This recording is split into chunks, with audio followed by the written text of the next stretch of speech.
was kind of quite a process to get that. Can you maybe talk a little bit about kind of how maybe that came in line, and obviously all the projects that you've done down Michigan Street?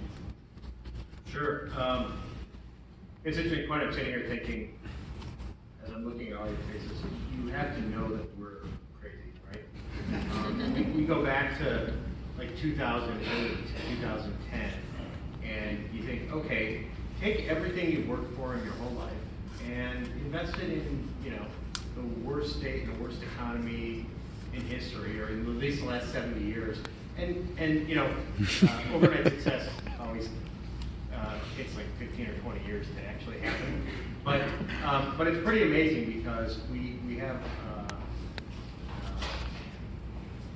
I don't even know how to explain it, but it's like it's just a crazy situation where you decide to risk everything you have and everything you've done to transform an area, whether it's Studio C, or whether it's Wealthy Street, or whether it's Michigan Street.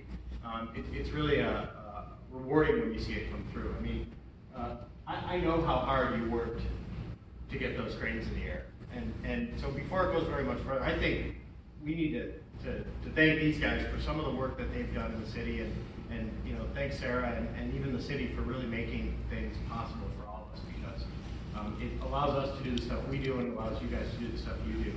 And we're very blessed to be in a situation where we can do that. As it relates to Michigan Street, you have to go back to 2004 when we started, 2002 really, when we started buying properties on Michigan Street. And really at the time, it was a pretty simple strategy. It was, well, development's coming down Michigan Street, let's get in the way. Maybe we can make some money. It turned into a much different situation there. Over the years, we've spent hundreds of millions of dollars developing Michigan Street, and about 5 or 6 years ago, we sat down and made a list and said, okay, if we wanted to live here, what would we want? And so we actually have a list. You asked me about this before, because we have a list of, well, we need, I probably don't, for the record, but most men would need a place to get their hair cut. So there's a salon, but there isn't a barber shop. Hint for anybody who's running around with a barber shop. And there's no place to get pet food right now. And you walk down Michigan Street, and there's a million people walking their dogs, people with cats. And so we started to sit and think about all those things. And one of those things that we worked, we had held a design shred with the city in the neighborhood, and the neighbors were telling us we need a grocery store. And so we made the ridiculous assumption that we could get one, and designed a building around an urban grocery store, and really sweated it out, quite frankly, until our friends at NAI brought us Court Foods.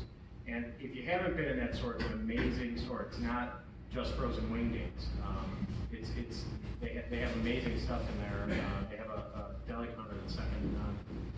And again, it comes at the end of a whole lot of hard work from a whole lot of people. I'd love to take credit for it myself, but I really didn't have a huge role in it. just a small part of it.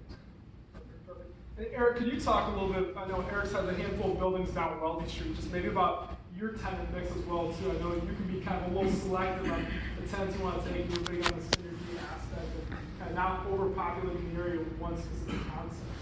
So our original plan, we bought one or two buildings kind of in a short little time frame.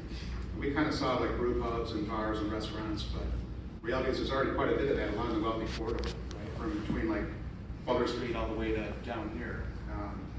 A pretty good mix. We did have a couple little bars we thought would be exciting, but the challenge with some of these old buildings, they have old wood floors. There's not enough floor load for an assembly type of use. And so the cost of making that work would have been difficult, and all the neighborhood associations. And we actually had to meet with, I think, to get HPC approval for our plans, no less than 6 different associations, which is really cumbersome. I'll get into that later. But the neighborhoods were all telling us what they wanted was like walkable street retail, little boutiques, dress shops, hair salons, jewelry stores, that type of use. And so the more of those that we bring down there, the better they all seem to do. So it seems to be working pretty well. So we have one new building coming out of the ground, I think starting like next week, right next to the bakery, and we'll look for more of the same there. Yeah. And JD, could you talk a little bit about that with your project down here? And you probably noticed it, especially with your knowledge of the retail world being in the movie theater industry. How is retail maybe changed or shifted so much throughout the years and kind of evolved, I guess? With our project specifically, or what do you? Just in general, it could be your project or maybe just retail in general. Well, certainly there's more of a flight towards food type uses. I think that's what we see around us is away from more hard goods. It's tough to make that model work, I think, as we all know, with online shopping. But there's still an importance of the hard goods retailers. And I would say that one of the things that I would love to see in Grand Rapids is more of a consolidation of where a lot of those hard goods retailers are showing up in the same place to create that sense of place. As you look at other communities our size or larger, when you think about that community and why you like to go there, it usually is rooted in their retail corridor and the sense of place that's created there.